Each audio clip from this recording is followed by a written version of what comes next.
每当女人遭到丈夫毒打，儿子都只是冷眼旁观，一言不发。因为一旦他试图劝架，不仅拦不住父亲，还会惹得对方兽性大发。可这次不知怎么的，男人竟然对妻子动了杀心。父亲的举动顿时吓坏了男孩，他急忙冲进房间，但还是没能阻止悲剧的发生。来不及埋怨父亲，山木背起姐姐拼命地冲向医院，怎料这边还没脱离危险，家里却再次发生了意外。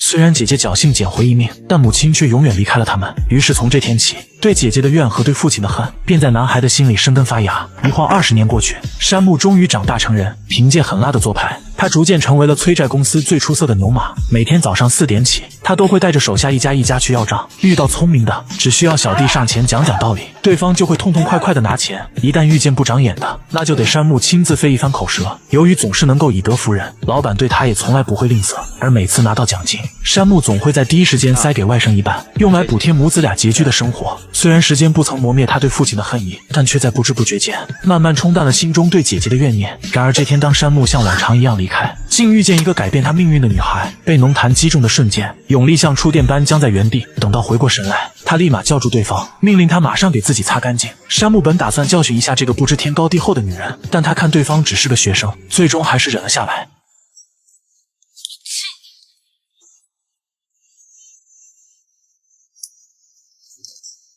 吸吧，这下是真的忍不住。半小时后，永利终于从昏迷中醒来，结果却意外发现那个打了自己的疯子竟然还在。他知道如果继续动手，吃亏的肯定还是自己，只好将对方吐他的那口还了回去。山木本打算就此作罢，自认倒霉，怎料还没走出多远，又被女孩喊了回来。永利说自己挨了一拳，必须得去医院检查，但山木刚把奖金给了外甥，兜里就剩下几个钢镚。于是他给女孩买了罐啤酒用来消肿，随后又交出了自己的联系方式，这才终于摆脱掉对方。他本以为两人今后不会再有任何交集，殊不知命运的丝线早已将他们紧紧缠在了一起。永利原本有个幸福的家庭，可10年前的一场意外却彻底改变了一切。由于没交保护费，一群混混把母亲的小摊砸了个稀巴烂，女人拼命的阻止，最终却永远倒在了对方的铁棒之下。而为首的那人恰好就是山木的老板。失去母亲之后，永利的生活变得一团乱麻，好吃懒做的弟弟只会不停地跟他要钱，而患有精神疾病的父亲则总是幻想着有人要害他。对于一个还在上学的女孩来说，想要撑起这个家实在是太难了。这天在下课后，永利突然接到了山木的电话，对方说要为上次的事请客吃饭，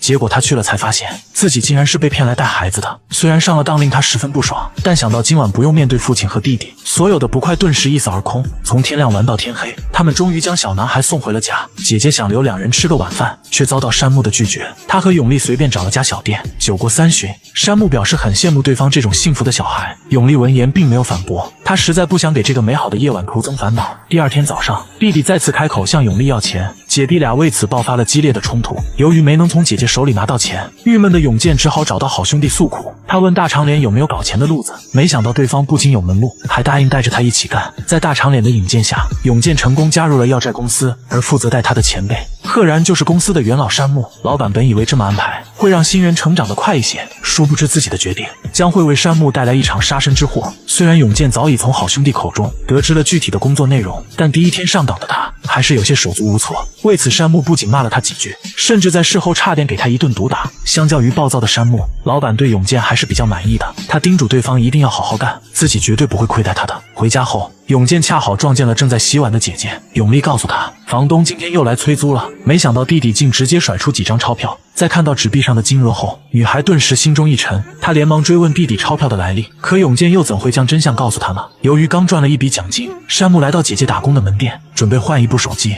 女人想要缓和一下姐弟间的关系，便强拉着她一起吃了个晚饭。餐桌上，山木将剩下的奖金扔给姐姐，没想到对方却说自己赚的足够花了，不如将这笔钱留给父亲吧。此言一出，瞬间点燃了山木心中的怒火，没杀那个畜生已经是底线了，他又怎么可能主动去送钱呢？从饭店出来，山木越想越气，他先是对着路人发泄了一番，随后又冲进父亲的住处，对着他就是一顿拳脚。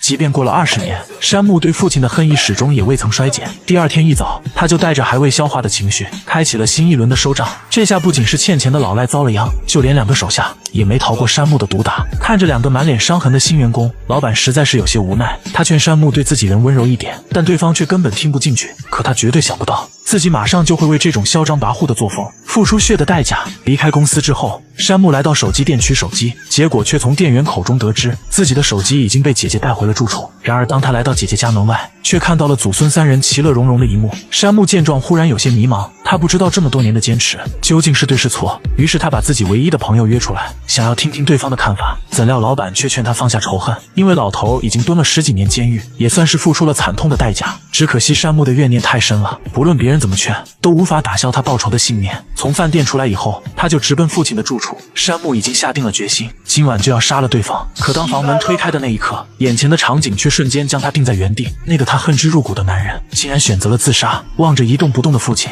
山木的内心陷入了挣扎，但最终他还是在救与不救之间选择了前者。这一幕像极了20年前的那晚，只不过背上的人由姐姐变成了父亲。很快，山木将父亲送进了医院，而压抑已久的情绪也终于在此刻爆发出来。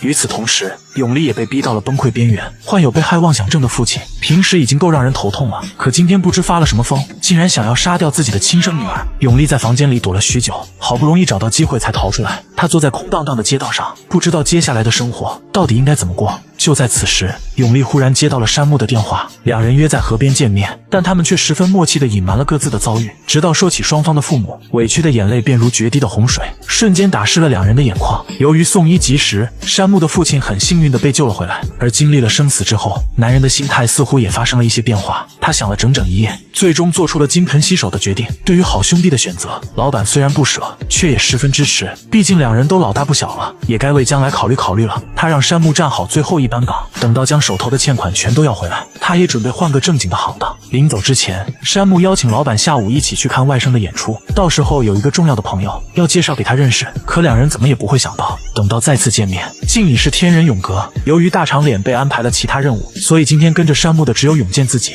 他们很快找到了欠债人，但男人却表示家里没钱，想要再宽限几日。永健闻言立马开始殴打对方。然而当山木听到孩子们撕心裂肺的哭喊，竟然破天荒的心软了。他拦下正打得过瘾的永健，准备再给男人几天时间。怎料刚一转身，就被对方一锤开了瓢。如果按山木以往的性格，那绝对要将男人打成10级伤残。但今天不知是怎么了，他竟再次选择了收手。由于自己刚刚叫停的时候，永健并没有立即停手，于是在离开的路上，山木对着他就是一顿臭骂。而这也彻底点燃了永健心中的怒火。想到自己每次要账都会遭到山木的殴打和辱骂，他终于做出一个丧心病狂的决定。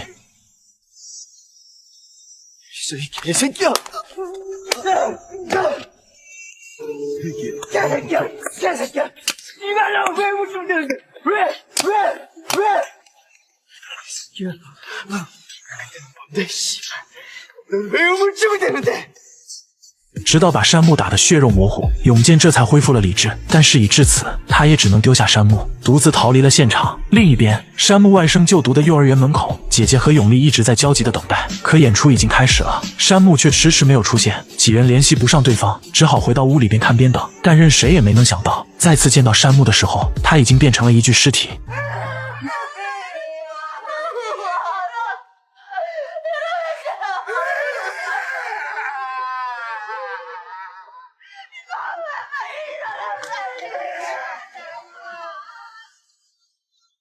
由于案发现场没有监控，警方在象征性的调查了几天后，最终也只能不了了之。1年后，众人在老板的烤肉店里再次相聚。此时山木的姐姐已经和老板组建了新的家庭，看着男孩满脸的幸福，永利也着实为他们感到高兴。聚会结束之后，他和众人挥手告别。可就在回家的路上，永利却看到了毕生难忘的一幕。